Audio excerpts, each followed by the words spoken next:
Installés depuis plus de 20 ans, Gianni et sa sandwicherie ont vu le boulevard Adolphe Max se transformer au fil des années.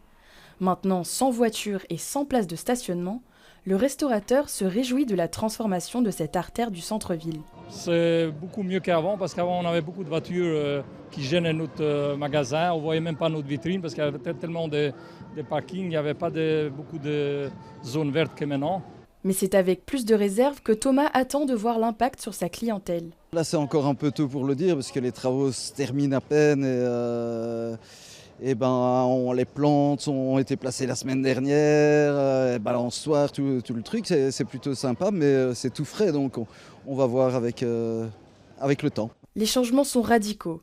Entre la place de Brouckère et la place Rogier, c'est un boulevard de plein pied avec des trottoirs plus grands pour faciliter l'accessibilité à tous. La circulation et le stationnement ne sont donc plus autorisés sur cet axe. On a vraiment voulu faire revivre le boulevard et le repenser aussi dans l'esprit du piétonnier. Sans que ce soit un piétonnier, on l'a rendu beaucoup plus agréable à l'utilisation en réduisant la place que prennent les voitures, aussi bien en stationnement que sur la rue, et en rendant la place aux Bruxellois qui sont à pied ou en vélo. Les Bruxellois peuvent maintenant arpenter les nouveaux pavés du boulevard, mais pas n'importe lesquels.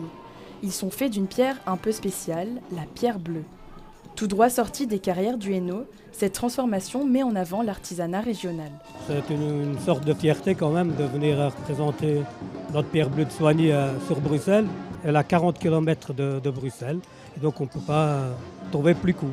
Des pierres que l'on pourra retrouver sur les 56 000 m² de ce nouveau piétonnier.